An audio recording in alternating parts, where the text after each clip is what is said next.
Come on in, stay a while. That's right, ladies and gentlemen. It's time to get coached up with another edition of the Coach Scott Field Show. You might be watching us on DBTV, a first of its kind network, and then we've also got CSTV and the Rewind Sports 60. Thank you for choosing us for your viewership options. If you're listening to us in podcast form, my guy who's with me live right now, CJ Watson, tells you and all of you to turn that knob up as we're going to put that flavor in your ear if you're in podcast form. Like and follow us on Facebook.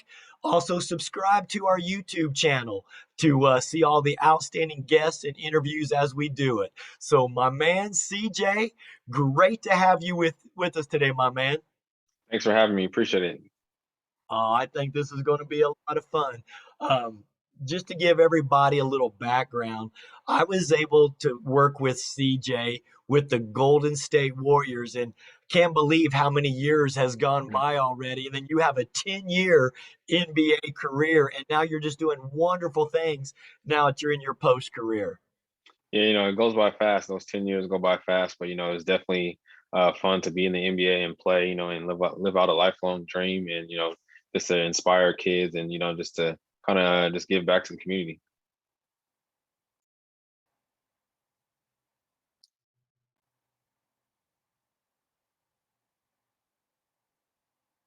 Yeah, I love that. We're going to talk a little bit about that. I follow you on your social media and love seeing the things that you're doing. Talk a little bit about your foundation. My foundation was something that my parents and I started back in 2009. My parents always used to make me and my brother go feed the homeless, go to nursing homes. We grew up in the church, so we were always in the choir doing things for the community. And we just wanted to find a way to give back to our community here in Las Vegas, where I grew up. And what better way to, than to start and, be a mentor and a positive role model for kids. And we just wanted to start with some programs. First, we started off with the free basketball camp. We did that because like when I was growing up, my parents always had to pay money and sometimes probably didn't have the money to afford to take me and my brothers to basketball camp. So we wanted the kids to come to a free 3-day basketball camp and just have fun, and parents not have to worry about money and all that kind of stuff. Just come and have fun and learn about the game, and just be free. And we also do a out of school program where we teach kids about mental health. We teach them about gym instructor. A gym instructor comes and teaches them about exercises and eating healthy.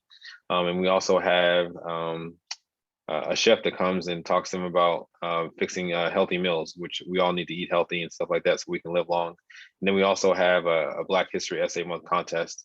And when I played in the NBA, we used to fly kids from Vegas to whatever city I played in. Give them free flights, free hotel rooms, a free limo ride, bring them on the court. And we did that because before I ever played in the NBA game, I never been to an NBA game. My parents couldn't afford tickets, and obviously Vegas didn't have an NBA team. So we just wanted to make the kids feel special and just, kind of just publicize them for all the great work they've done from the school year and also for the essay contest.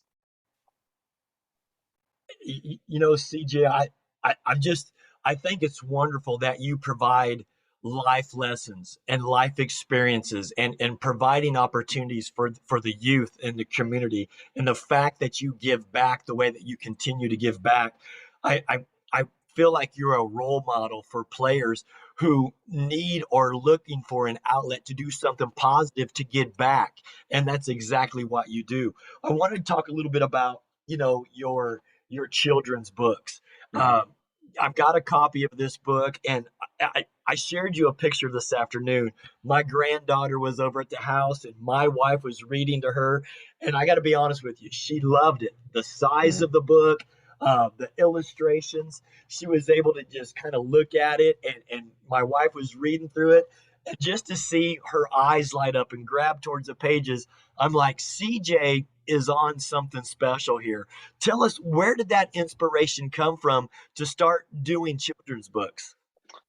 First, thank you for, getting the book, and then also, reading to your granddaughter. That's why I kind of, wanted to do this and bring it to life. But I just had a epiphany one day sitting on the couch when I was retired. How can I still, affect the community and still inspire young kids, but also tell my story? And What better way to do that and then through books? And kids need to read, and kids love to read. So I'm big on education. I preach education to my kids all the time. So that was something that I wanted to do, and it was really a tough task. I went through about 5 or 6 months with a lady named Tamika Newhouse who helped me write the book, and just me and her going 2 or 3 days a week, telling her my story and how things happened in my life and how we can make it into a book. And after 5 or 6 months later, her listening to my phone calls and Zoom meetings, and she got the finished product right there, which is the book. And I think it tells a story, about a kid growing up in the inner city, going to private school,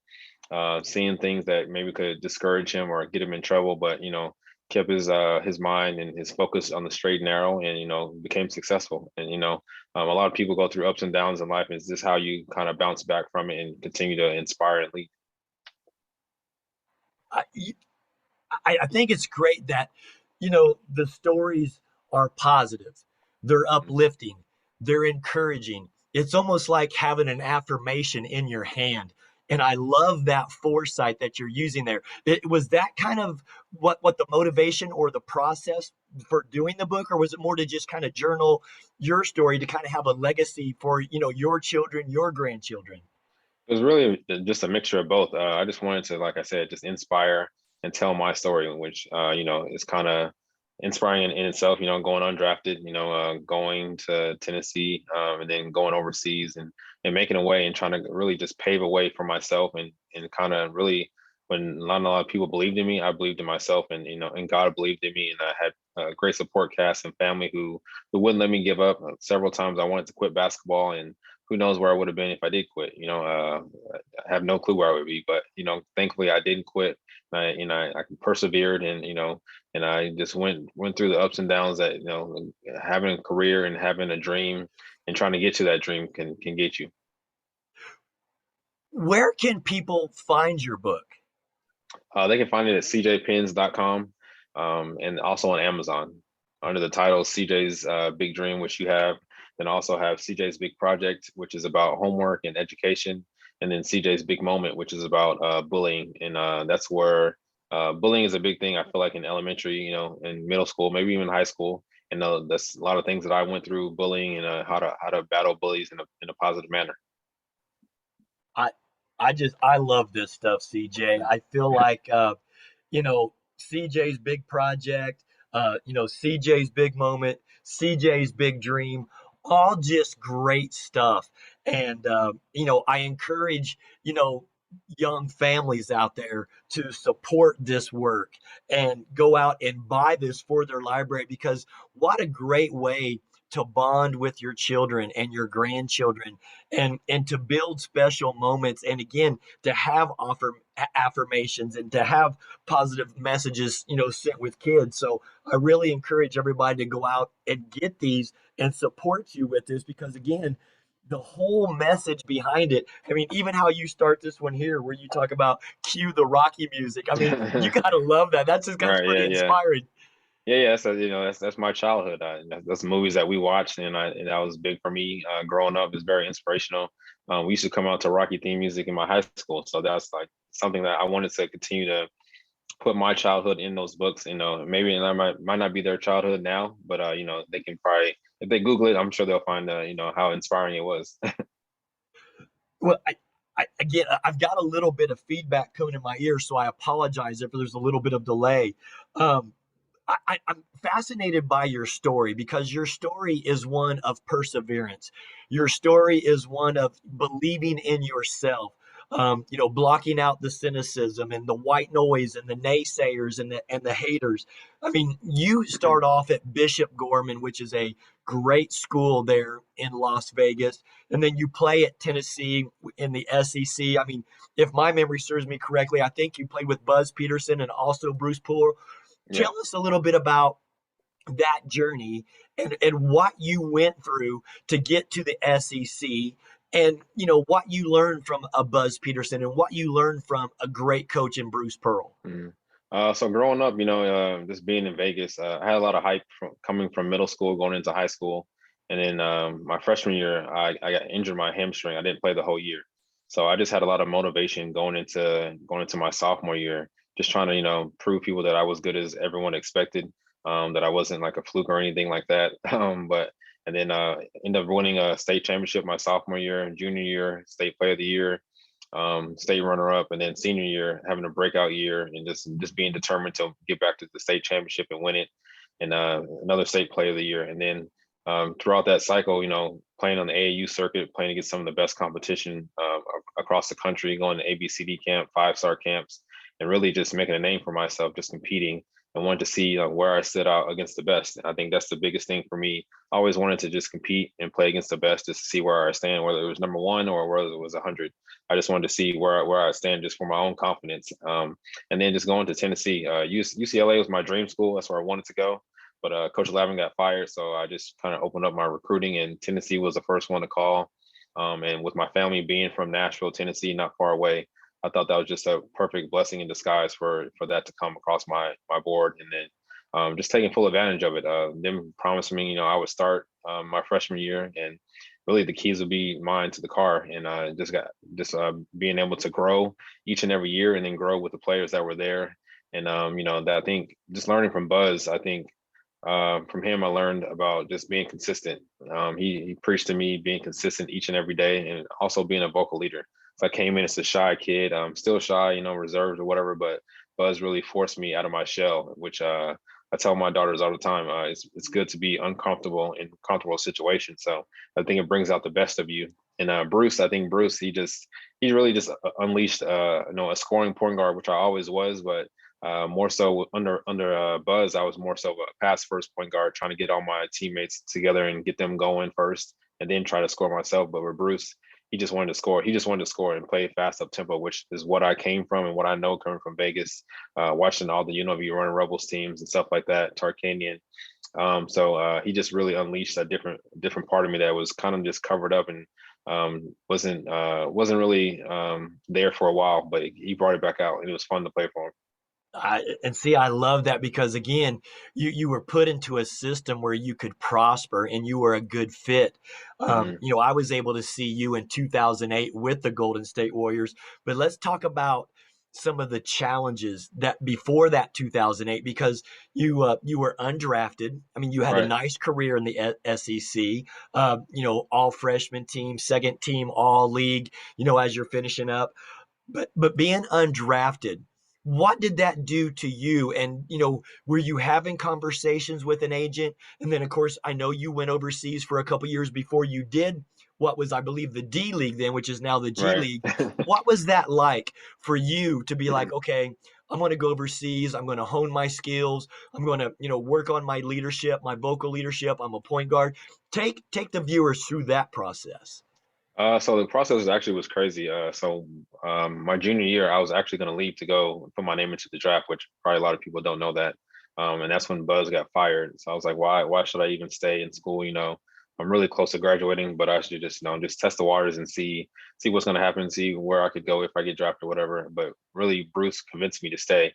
And he really sold his up tempo style of play, which I said it was a blessing in disguise because it worked out to benefit, and I can say that everything he said came true.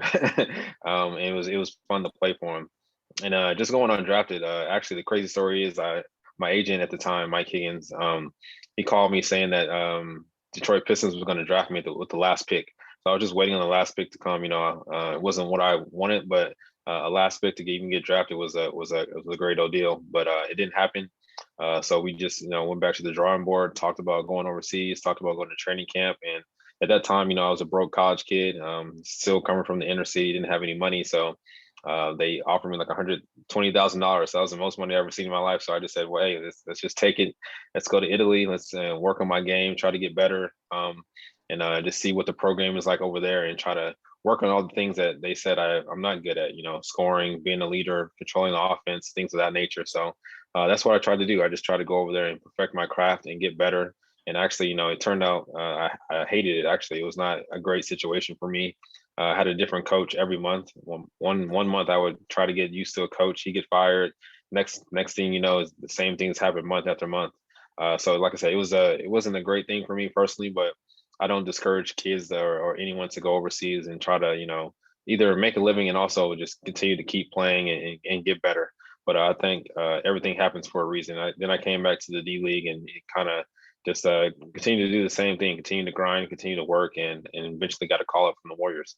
See, and again, I love hearing that because, when you get overseas and you had guaranteed money, I mean, hey, that's taking that guaranteed money other than, being with an NBA summer league team, getting invited to camp, maybe, not being able to make it, even though you put yourself through those types of things, that Right, guaranteed money is at least money that you can take care of yourself and provide for a family, but right. yet you also grow personally off the court because you're in a foreign country learning different Yeah. cultures, foreign languages, and I'm sure trying to pick up basketball terminology and Mhm. still trying to hone your skills. So many kids will pick up bad habits overseas because it's easier for them over there. For you, it was a challenge and it was uncomfortable because different coach, different philosophy, different styles of play. I mean, those are challenges, but yet you stayed true to yourself and worked on your game and honed your skills. Yeah, for sure. Those are definitely challenges. I think the biggest challenge was just communication, just the language barrier. My coach spoke a little English, but not really. He Right. spoke mostly in Italian, and like I said, the biggest thing was just being by myself. A lot of my American teammates had families already. They were kind of older than me. I was the youngest one, just coming out of college, and just being there by myself. Having to cook for myself, but it made me grow up real fast. It made me grow up and Right. be a man real fast. Because in college I really didn't have to cook. We had dinners and breakfast and everything made for us at Tennessee, so it wasn't anything like I had to cook. But now I had to really, just be an adult and pay my own stuff, go to grocery stores. I remember one story when I went to Italy, my first week there. I go to the grocery store. I didn't know what anything was. I went to the milk aisle, tried to get some milk for cereal, whatever. And next thing you know, it's goat milk. It's not really just milk that you can really put in in cereal. So I had to learn the hard way. I had to try to like take one of my teammates there with me to the grocery store and have them translate and tell me what is what. So it's definitely fun, but like I said, it makes you grow up fast, but it's also a learning experience. So it's fun. It makes you appreciate the amenities and how important communication is to Right. be Yeah. successful, right? Yeah. Yeah.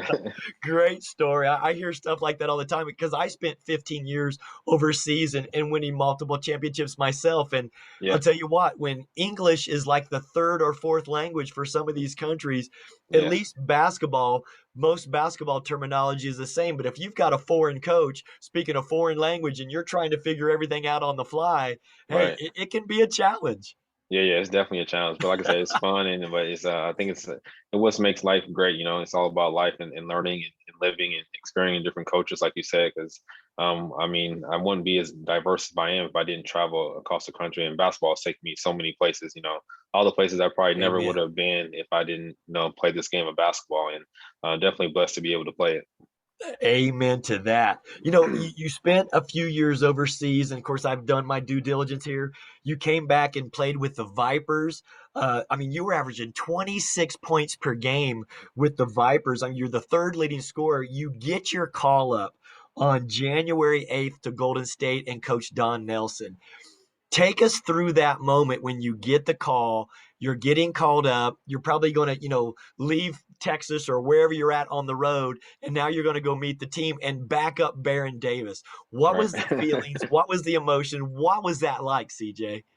It was crazy. I can't even describe the feeling, but the only feeling that I can describe is like, during going to the G League, I was just on a mission. I was on a mission to prove to myself that I could be an NBA player and also, prove to these GMs and teams that, that passed up on me that I was NBA player. I might not be like a superstar player, but I was definitely a player where I can deserve a role and I can continue to contribute and help a team win games. And just throughout that whole month that I was in the G League or D League, sorry, that I just like I said, I was just on a mission, and just getting that call up was very surprising. The conversations with me and my agent during that time was every week he would be like, this team is interested, this team might call you up, and at some point in time I was like, just forget it, don't call me anymore until we have a for sure call up. And I didn't talk to him for like maybe like 2 or 3 weeks, and then he calls me and says we got a call up. And then this crazy point is it was two teams who actually called me up. It was the Charlotte Bobcats at the time and the Golden State Warriors. But thankfully, the Golden State Warriors called me up because it was a better situation. But Wow. and just getting that call up was it was fun. I got it in the locker room with my friends, with my teammates of the Vipers, they were all happy for me. They weren't jealous or anything. They were just very, loving and happy, and just said, no, don't come back. And that's what I planned to do. I was like, yeah, I'm not coming back. Oh, I don't want to come back here. I love that. I'm glad you got to, have that time with your team and everybody was excited for you to have that opportunity to play in the big Right, show where, I mean, the lights and, first class travel, first class hotels, per diem is much better. right, right. Yeah, yeah. Who was Travel's the first better. who was the first person you called when you got your call up? So at the time, she was my girlfriend, then my wife now. She was living, we were staying together. Um, and then we had our oldest daughter. But other than that, I probably just called my mom and dad. What was their reaction?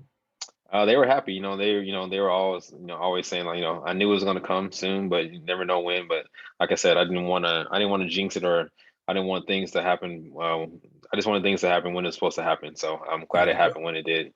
There you go. And you are faith based. You are driven. Hmm. And you know, I'm sure to like, okay, you're gonna put this in God's hands, you're gonna work hard, you're gonna prove people wrong, a little bit of a motivation, chip on your shoulder. You get to Golden State. You're with Coach Don Nelson, who loves small ball, which means you Hmm. can get up and down. You're backing Right. up Baron Davis. What was that like walking into the locker room, seeing a jersey hanging there with Watson on the Mm. back, and you're like, I'm here. What take Yeah. us to that moment? And what was your motivation to be like, okay, a 10-day contract, a second 10-day contract, and then sign for the remainder of the season? That had to be pretty powerful. And you're like, okay, we're here. Now we're going to stay. Yeah, it was crazy because, coming from Vegas, LA is like, one of my favorite cities. And like I said, UCLA was one of my favorite teams. That's where I wanted to go to college. And that's where Barron went to college. And I saw Yeah. him playing Yeah. at UCLA, dunking on people, fast breaks, throwing off the backboard, things like that. So he was like honestly, one of my favorite players, still a good Wow. friend to this day. And I used to play with him on the video game all the time, like everything. So he was like a superstar to me. He was like my Kobe Bryant kind of. So it was fun just playing with him, practicing with him, and then also the other guys, Monte Ellis, Steven Jackson, Al Woo. Harrington, Matt Barnes, Coach Nelly, and bringing his dog to practice, letting his dog run on the floor. It was just fun because practices were so laid back and so casual. It wasn't like your typical NBA practice where it's strict 2 or 3 hours. We were there literally maybe for 45 minutes to an hour. And after that, you go still get your work in and go lift weights, do things of that nature. But it was honestly the best time. Wow. I'm getting excited hearing you tell that story, and I kind of get goosebumps because I'm thinking, man, now you idolize B. Diddy, and now you're Yeah, yeah, playing with him. How did right. you switch your mindset to go from, hey, I idolize you to now I'm going to find a niche and a role on this team and be a contributor on this team? Because Monte Ellis was no joke. He could score it as Right, well. And you had a right. good group of guys there that you're like, okay, I'm here to prove myself, and you're ready to compete in practices and put the work in. What was that first conversation like with Coach Nelson? He just told me to go out there and be myself. He was really like really free and easygoing. He said, I've been watching you for a while. You can play a little bit. So I want you to continue to go out there and do what you're doing. And I think that him and all the assistant coaches, Coach Silas, Coach Keith Smart, Rico Hines, and all the players, they really just helped me relax because I was really nervous. Like I said, 10 day, for those first 2 10 days, that might be the most stressful 20 days I've ever had in my life. Trying to, compete, play well, not make any mistakes, and that's hard to do in basketball because you're going to make mistakes, That's right. And trying to do that for a month is just kind of hectic. But I just tried to go out there and just kind of just play free, and which our team was playing free. Coach wanted me to play free, and whenever I got my chance to go in the game, just try to do the best I could. I mean, I'm hearing everything you're saying, and for me, looking at it through a coach's goggles, I'm great friends with Coach Silas and with Coach Yeah, Smart, who brought me in, and I was able to work with the NBA summer league team. Even when Steph was just a rookie coming out of Davidson. yeah. But what does it mean to a player when the head coach instills confidence in you and he knows you can play and he says, hey, I like your game? That's going to take a little bit of that pressure off to be like, okay, I know I'm going to make mistakes, but hey, I'm going to go 100% and earn my time. Yeah, that gives you all the confidence in the world. Like I said, when you have those people behind you, vouching for you, and even if you do make mistakes, they see, that you are making not, I guess not cautious mistakes, but just aggressive mistakes, and that's what you want. You want to make aggressive mistakes and just going out there and playing hard. When you play hard and leave it on the floor, you can't really ask for anything else.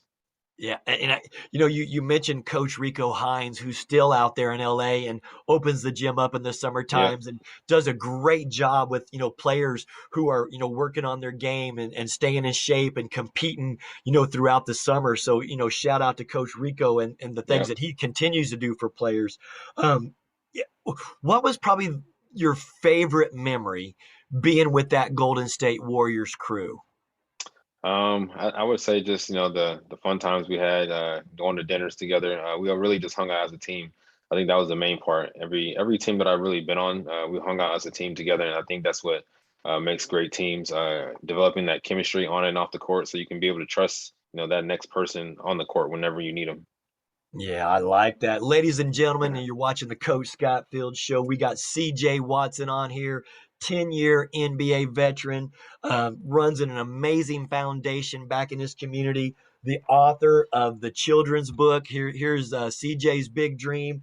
Uh, just thrilled to hear these stories. And I know our viewers are going to be thrilled, to hear these through your lens, because, I mean, you're living a dream that there's a lot of kids out there who are aspiring to be the next CJ Watson. How about, after your Golden State days, I mean, gosh, you scored 40 points against the Sacramento Kings.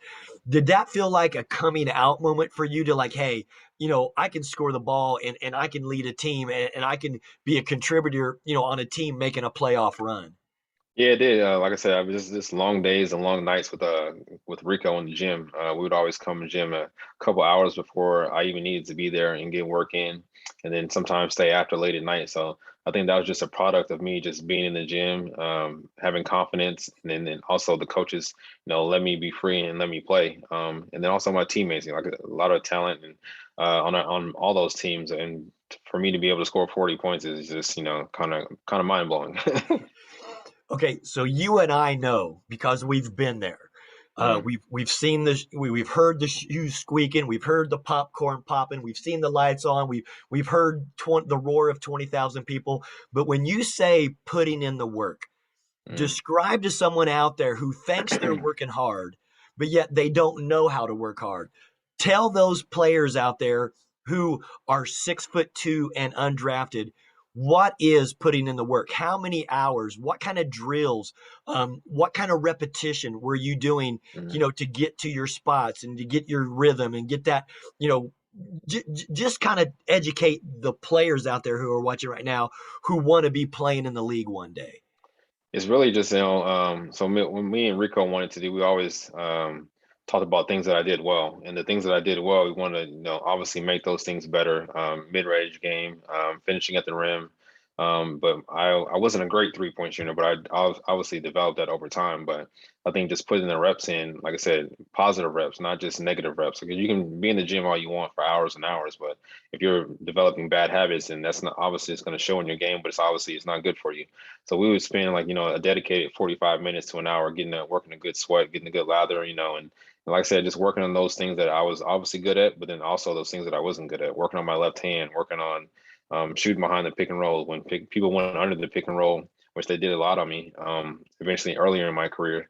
But later on, they couldn't do that because I was a good 3-point shooter. You couldn't go under. So just working on different things that would be game like situations. That's the biggest thing. Working on game like situations. Don't work on Right. things you're not doing in the game.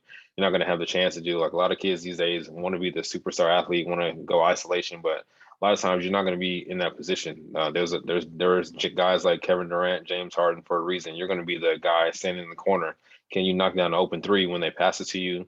Can you cut to the basket and finish at the rim? Can you get a defensive stop when they need you to? Because most superstars today in this league are not, going to be play both ways. They're just going to play offense.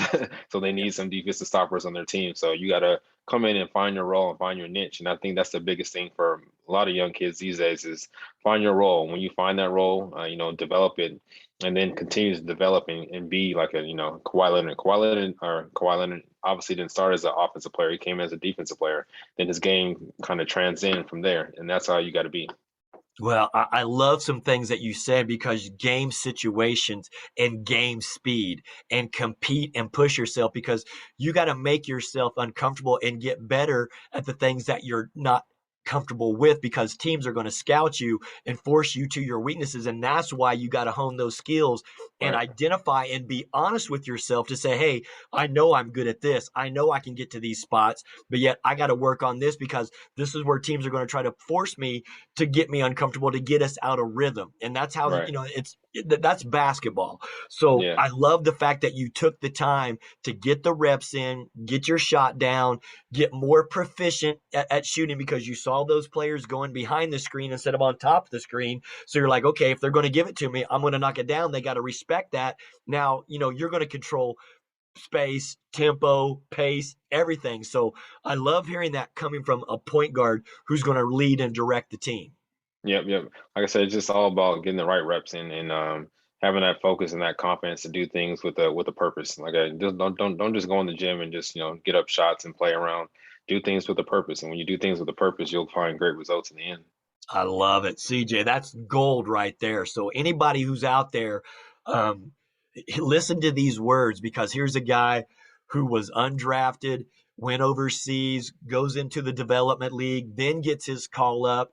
Uh, I mean, there's a lot going on there, and the fact that you did it and you were successful at it and were able to stick. I mean, you Golden State, you see the success that they have now.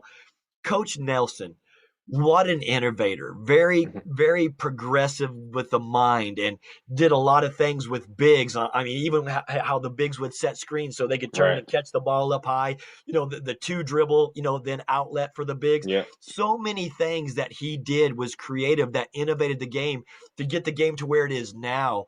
Right. What else did you pick up from Coach Nelson being in the league for the first time and learning how to be a pro? Just his out of bounds plays, like his offensive schemes were crazy. Like every one of his offensive plays worked, and I still have his playbook now. So if I ever want to coach or be a coach, I'm definitely going to some of his plays because all his plays worked. And like I said, his offensive scheme, his offensive mindset was just crazy. And he was the first innovator of the small ball, like you said, and just the things he did with the small ball, it changed the game to where it is today. Like all these guys playing, all these teams playing small ball and trying to be the Golden State Warriors of today, fast breaking, shooting threes and stuff like that, and everyone being an offensive threat. That was the thing about Nelly. He would take you out not for missed assignments or anything like that, but he would take you out for not shooting. That was the crazy part. So it was Oh, always good. You had to be an offensive threat on his team. So I think that's always a great thing about the game of basketball now. and see, and as a player, you gotta love having the freedom to have that green light and be like, you know what? We're human. We're going to make mistakes, but yet I'm going to try not to make mistakes and make my teammates better. Man, when you've got that kind of chemistry and camaraderie on the team, and you're all trying to build each other up, only positive results are going to happen from that culture. Do you agree?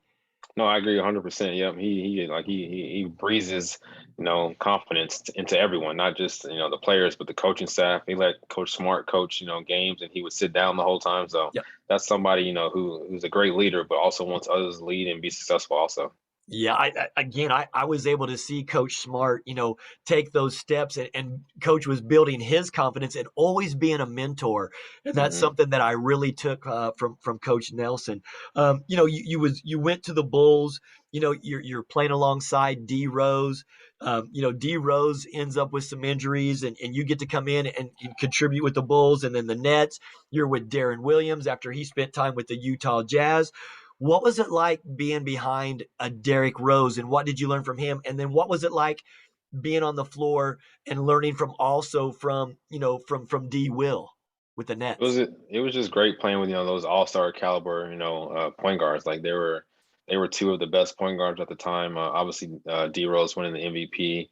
It was just crazy just to see, and then to compete with them in practice and try to hold my own against them was just let me know that I should be in the NBA because if I can guard D Rose sometimes and I can score on them sometimes and do the same thing with D Will, I deserve to be here. But obviously, it's practice, not the games. But we all love to compete against each other, and I knew D Will from college. We played on the same USA team together, so that was a big reason why I went there. Also, we were actually roommates, so it was cool just to to see him and see his career transpire and continue to grow. Also, That's right. And, I think a lot of people forget, and this younger generation forgets how athletic and explosive D Rose was before a Yeah. few of his injuries. Because Yeah. that guy, if you're out there and you're competing against him in practice, Right. you're the only thing you can do is get better because you're learning how to create space, you're learning how to defend and be physical. And what were some other things that you were able to pick up to help elevate your game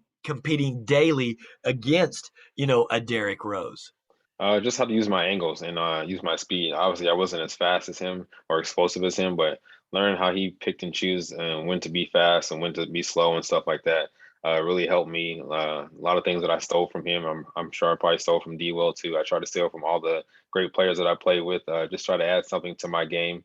So it was always good to play with great players on your team like that. And a lot of the times, they obviously start and I come and back them up, but a lot of times playing alongside them is great too because they get so much attention, and then it kind of leaves you wide open a lot of the times. Oh, see, and it's so true. And as a player, whenever you can learn from your teammates and be a sponge and be a pirate, it's only going to increase your game as well. So I encourage all the players who are out there, don't go to the court where you're the dominant one. Go Right. where you're going to get beat up, and go where it's going to be physical, and go where it's going to challenge you, and go where you're going to make mistakes and elevate your game. And don't just, be the dominant player every day. You've got to challenge yourself, get out of your comfort zone, and continue to compete and continue to evolve and grow as a player daily. And you do that against bigger, faster, stronger, more athletic players, correct? Yeah, that's 100% right. Like that's the only way you're gonna get better. You're not gonna be better, beating up on people. You gotta get beat up sometimes, and that's gonna make you stronger and better in the end. I love it. Hey, so true. I mean, you also got to spend time. I born and raised in Indiana. You got to Okay. have some good years with the Indiana Pacers. You also had a short stint there with the Orlando Magic. When you look back, because 10 years goes by in a blink of an hmm eye, where was your favorite place to play? In the NBA, what was your favorite arena where it just kind of got you all hype? I mean, the favorite arena to play in, I would say Madison Square Garden because it's just the energy, the crowd, the fans. They'll boo you, but then if you do something good, they'll cheer for you too. So it's always great. But I would say just the best place would be Golden State because they gave me the first opportunity. They took a chance on a kid like me from Vegas, undrafted, and really gave me a chance to really have a career in the NBA and and hone my skills. But I think that would be the first thing that would come to mind would be Golden So State. Oracle and then the Mecca, the Yeah, Garden. You right. gotta love Mhm. that.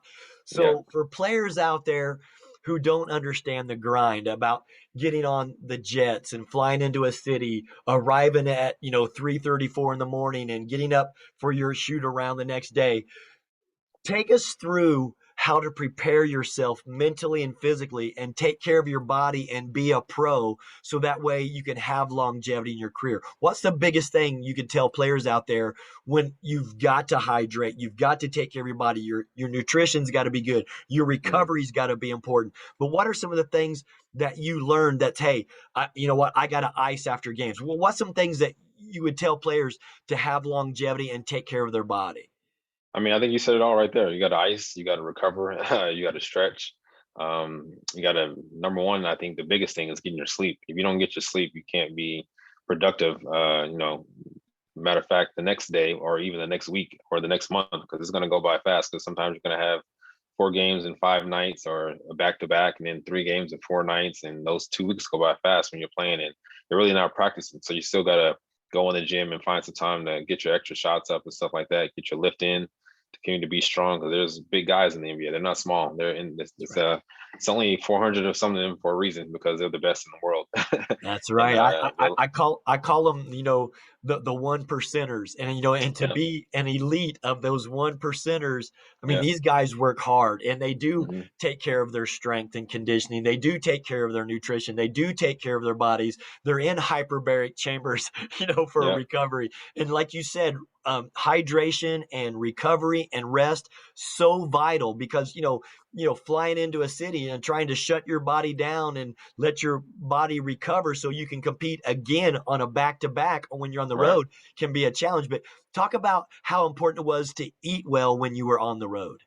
Yeah, eating well is probably one of the biggest things because you can eat so bad and sloppy. Ordering room service, ordering whatever you want, then get eaten before the games. If you don't have like a set time that you eat before the game or have your meals or whatever, you can be eating bad or eating chicken fingers in the locker room, which is not good. Obviously, I did that when I was younger. I didn't really do it in my older stages, but when I was younger, I can do that. I can fight those carbs off pretty fast. But when you get older, it kind of sticks on you a little. You're a little heavier when you're out there. Yeah, But that metabolism slows down a little bit. And you're yeah, like, wait a yeah, minute, I don't feel right. as good now when I'm eating this. Right. Yeah. So I would start packing like little peanut butter and jelly sandwiches just to have when I would get hungry, just snacks, some kind of healthy snack to where I wasn't, eating junk food all the time or eating chips and stuff like that. But Yeah, that nutrition is one of the most important things out there. yeah, fast food will kill your productivity in a hurry. All those Right. saturated fats and the sugars, and then Yeah. your blood sugar drops. So I mean, we could spend a whole show on that. Love hearing this. Where was your favorite place to eat when you went to different cities? Drop a couple favorite restaurants. I love crustaceans in LA. That's like one of my favorite places ever. I used to eat steak like when I first my first few years in the league, but I stopped eating steak after a while. So Ruth Chris was always a go-to for me. And those are probably some of the fan favorites. And then after I just started eating pasta and like more so plant-based type stuff. So I would try to find those restaurants and whatever was close to the hotel, I try to walk those. Ah, nice. And I love it. Plant-based, kind of more vegan, kind of again, Yeah, getting rid of the red meats and things like yeah, that. So I hear growth and evolution as a professional player there. yeah. I mean, that's what you try to do when you get older, right? You try to grow and you try to mature and get wiser. Obviously, you make mistakes, so you learn from That's exactly right. Ladies and gentlemen, again, it's CJ Watson on the Coach Scott them. Field Show, sharing stories, sharing nuggets, talking about nutrition, talking about being a pro. Let's have a little fun here this last, 10 minutes. Yeah. Tell us some great locker room stories that no one's heard or maybe you haven't shared that the fans will be sitting there listening to this going, are you kidding me? Tell us a good locker room story with one of your franchises. Um, let's see here. I don't know. Call me on the spot here. I got to prepare for this question.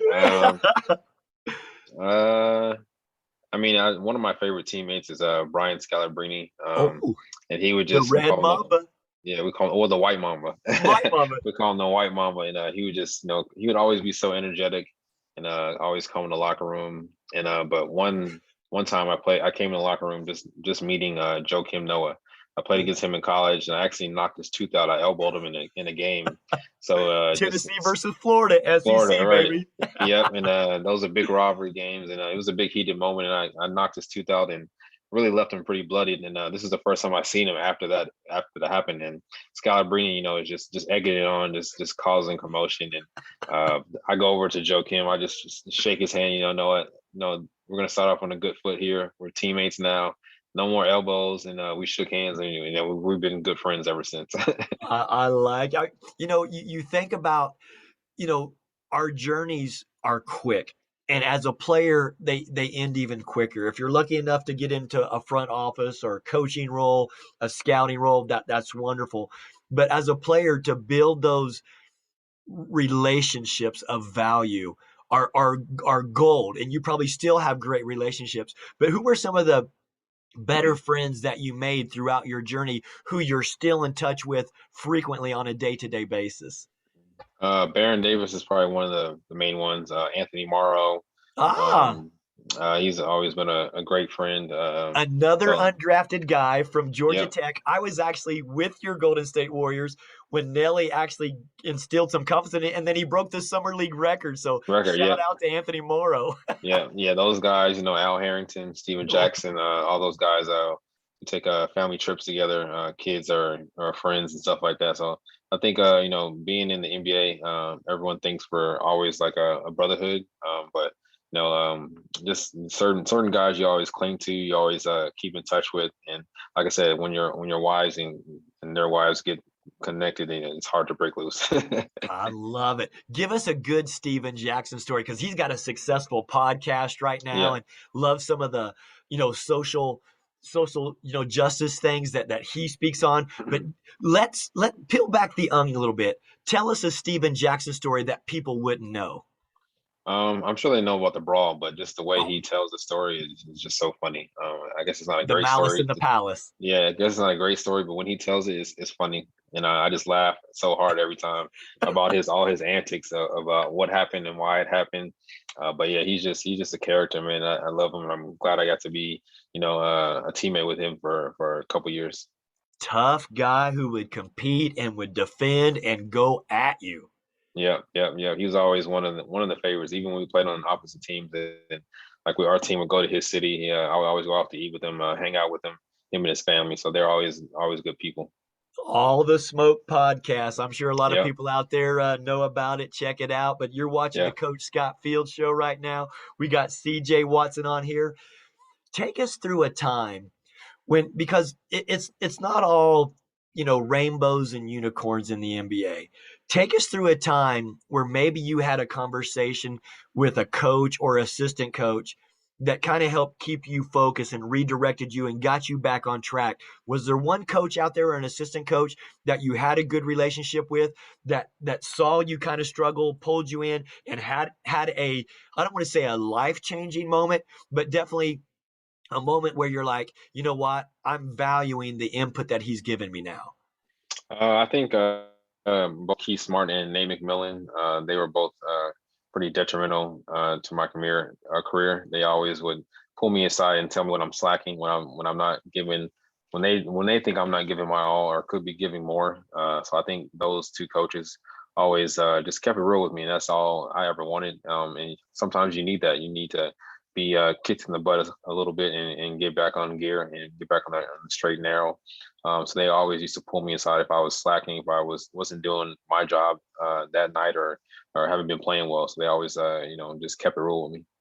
See, I love that. I've got a relationship. Matter of fact, Keith Smart is probably one of my best friends in the industry. Mm-hmm. And then Nate McMillan and I, we go way back because I actually coached at the junior college where he played in North Carolina before he went to North Carolina State and had the illustrious career as a player and coach now that he's had. But Okay. I love what you're saying, because when I hear you saying that, great players want to be coached. They want to Right. be held accountable. They don't want the fluff. You guys want to be a magnet and want to be told what to do and and how to get better. So I love hearing you say that you wanted to be held accountable and those guys did that for you. Yeah, because we're all still learning at the end of the day and still evolving and still growing. A lot of guys come in the league 18, 19, 20, and they're still, still learning. They don't know really much about life or about the NBA. So they're still learning and trying to figure it all out. And off the court also, they're trying to do both at the same time, which is a tough job. So, you need that mentor, you need that guidance, you need that, like I said, kick in the butt to get you back in the rear. Yeah, again, those are gold nuggets right there, CJ. Um, I guess there's so many things that I want to ask, and man, maybe we'll have to have you come back on to share even more insight, because to me this has been just gold. The things that you're talking about in your career, again, ups and downs, undrafted, 10 years, what's it like getting a phone call when you've got these relationships and all of a sudden now you get a phone call, you're being traded? Take us through one of those moments. Well, actually, honestly, never really got traded. I actually was blessed to be able to pick the teams that I wanted to play for, which is very, good and doesn't That's really unique. happen a lot. Yeah. So I got to really pick and choose the places where I wanted to go. I never got traded during the season, which is always questionable, and you never know when it could happen.